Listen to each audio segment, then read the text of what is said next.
Extafa asks a wonderful question. Did you ever try and preempt what an employer would want to see in your portfolio? For example, studying the company and building something over a weekend that they'd specifically like.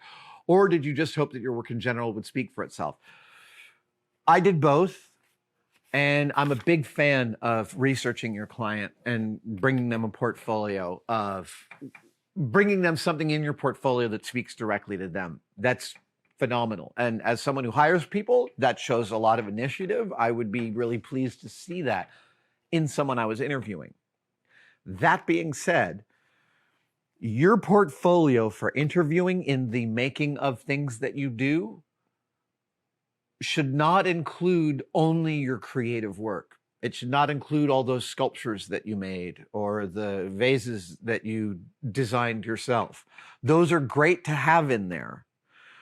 But when I'm hiring you, I am the guy who's hiring you, the person who's hiring you has the job, has the creative job. So when you bring them all your creative work, they're like, I'm the creative. I don't need creative work. I need someone who can execute a perfect 57 Chevy. So your portfolio should have things in it that anyone looking at it would know what it should look like, and thus how well you executed it. The person hiring is looking for someone that can execute their vision. And that's hard. That's hard to do. Actually, I'll tell you. So I was just in New York for 3 weeks in January. And because I was working mostly evenings, I embedded in Tom Sachs's studio for a couple of weeks, working almost full time in his shop, servicing Tom's aesthetic, building stuff and doing problem solving for Tom's art and output. And I hadn't been in someone else's shop, working on someone else's time, serving someone else's aesthetic in a long time. And it was wonderful and also humbling. Like, I think I know Tom's aesthetic pretty well. You know what? It is a really, really specific aesthetic. Of course it is. I mean, Tom's an amazing designer. And what I found was my general knowledge of his aesthetic does not equate to being able to execute at a super high level his aesthetic. I got it sometimes, but I also missed it a bunch. And that was like, that was wonderfully humbling. I can't remember why I started to tell that story. Oh, yes, about what you put in your portfolio. Yes, your portfolio for getting hired to make stuff should include stuff that everyone knows what it should look like. That is a key thing. If it's a mechanical thing, they should know what the behavior should feel like. Not that like sweet tentacle that you made, but like, did you make, yeah. It's just about setting the expectation for the person hiring you that you can do what they want you to execute for them. So Uncouth J asks a question that's an entry into one of my favorite things to talk about. What advice do you have for hobbyist makers looking to start earning by freelancing in terms of developing contacts, etc.? And what sort of criteria do you use to assess if a job is, quote, for you, unquote? Well, I mean, beggars can't be choosers. So that, like, is that job for you or not for you is that's something you get better at spotting. You get better at isolating. But that building contacts. So when you make stuff, it's really one of the key practices of making things to me is to tell other people about it and point to the things you're really excited about, because those people will go out and tell other people those stories. My first job in commercial special effects for Jamie Heineman in '93 happened because I was working in theatrical prop production, and Jamie was working on some job in which he had to hire like 30 model makers for a weekend to finish a whole bunch of dancing vegetables for a Nabisco commercial, I think. And a couple of those people were colleagues of mine who said, hey, you should call this guy Adam Savage. Like, you never know how the job is going to come in.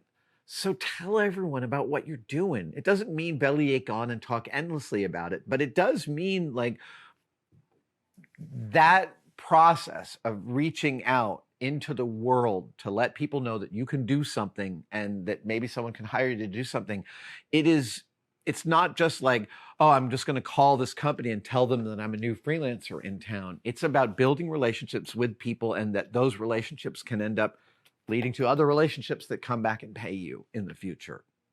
Which is why also, frankly, being nice, being easy to work with, being relatively balanced in your affect when difficulties arise is one of the single greatest things you can do as a freelancer. I know somebody who is excellent at their given skill. They're fantastic at it. They're not world class, but they are country class. And yet they almost never get hired again because they're a pain in the ass to work with. And that, like, even if you're venal, even if all you want is the most amount of money out of everyone that you're dealing with for everything that you do, if you're just acquisitional and psychopathically devoted to the money, it's still good business sense to be really nice to everyone and be easy to work with, because that will pay you so much dividends. I have worked in shops where, like, people who worked in those shops were not great at their jobs, but they were so easy to work with and they blended so well with the shop culture that they worked there for years. I've totally seen that. It's not just a meritocracy about how good you are at what you do. It's also about how you interrelate. And so, yeah, my biggest thing about being a freelancer is to check that emotional activation with the difficult clients. And even when someone screws you over, it's not about not burning that bridge, but, like, I am super non-confrontational. Like I said at the very beginning of this live stream, I returned all the money for that performance artist's metal hood that I built because I didn't want to have conflict about it. And I didn't want to say, I think I deserve some of this money. I would say that now. I would probably offer her half back. You're super unhappy? Sure, take half back, but go to hell on the other stuff. But